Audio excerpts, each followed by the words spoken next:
பாரதிதாசன் 20ஆம் நூற்றாண்டு தமிழ் இலக்கியத்தில் புரட்சி கவியாக திகழ்ந்தவர்.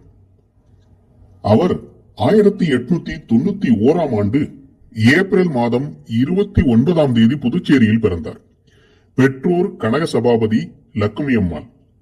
பாரதிதாசன் தன்னுடைய 14வது வயதிலேயே கவிதை எழுத தொடங்கிவிட்டார். தொடக்கத்தில் அவர் சைவ மதத்தை சேர்ந்தவர் என்பதால் சிவனின் பிள்ளையான முருகனை வேண்டி பல பாடல்களை பாடியுள்ளார். தமிழ் இலக்கிய உலகில் முதன்மை கவிஞரும் விடுதலை போராட்ட வீரருமான பாரதியார் 1908இல் புதுச்சேரிக்கு வந்தார்.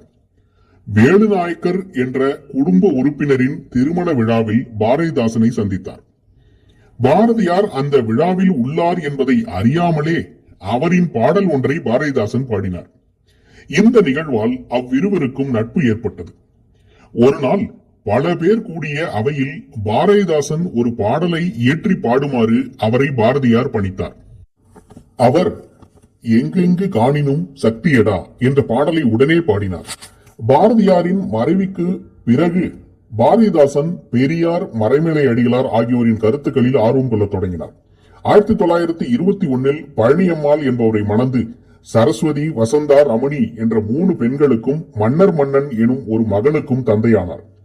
29/7/1946 அன்று பச்சையப்பன் கல்லூரியில் நடந்த விழாவில் அறிஞர் அண்ணாவின் தலைமையில் பாரதிதாசனின் கவிதை ஆற்றலை பாராட்டி அவருக்கு ரூபாய் 25,000 பரிசு வழங்கப்பட்டது. உலகத்தின் புரட்சி எழுத்தாளர்களான Rousseau, Maxim Gorky, Shelley, George Bernard Shaw, Pablo Neruda, Bertrand Russell ஆகியோருடன் பாரதிதாசனை ஒப்பிட்டு பார்க்கலாம். அவர் மூட நம்பிக்கைகளையும் மிக பழமையான இறுக்கமான நம்பிக்கைகளையும் சாடினார். விவசாயிகளை பற்றியும் வறுமையை பற்றியும் எழுதிய அவருடைய எழுத்துக்கள் பாராட்டுக்குரியவை. தொழிலாளர்கள் உழைப்பு உறைஞ்சப்படுவதையும் பெண்ணடிமைத்தனத்தையும் வன்மையாக கண்டித்துள்ளார். இந்து சமுதாயத்தில் தடைகளாக உள்ள பிராமணியத்தையும் சாதியத்தையும் கட்டுடைத்தார். அதே நேரத்தில் பொது உடைமையும் பகுத்தறிவாதத்தையும் ஊக்கப்படுத்தினார். பாரதிதாசன் ஒரு கவிஞர் மட்டுமல்ல, ஒரு நல்ல எழுத்தாளரும் கூட. அவர் நாடகங்கள், சிறுகதைகள், புதினங்கள், கட்டுரைகள், திரைக்கதைகள் ஆகியவற்றை எழுதியுள்ளார். மேலும் அவர் ஒரு சிறந்த ஓவியரும் கூட. அவருடைய இயற்பெயர் கனக சுப்புரத்தினம். பாரதியாருடன் ஏற்பட்ட நெருக்கமான நட்பின் காரணமாக தன் பெயரை பாரதிதாசன் என மாற்றிக்கொண்டார். சமூக கேடுகளையும் அரசின் கேடுகளையும் கண்டிக்கும் வண்ணம் பல பாடல்களை அப்பெயரில் புனைந்துள்ளார்.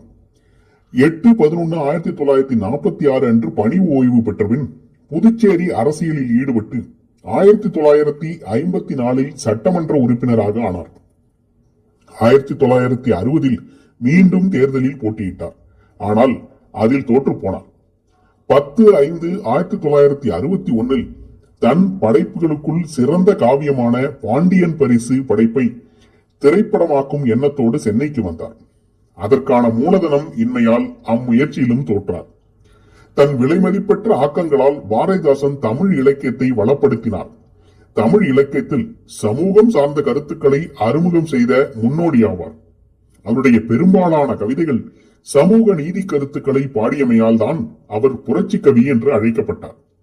தன் முன்னோர்களை விட இவர் சிறந்தமைக்கு காரணம் இவர் கவிதைகளில் உள்ள பகுத்தறிவு சிந்தனைகளே.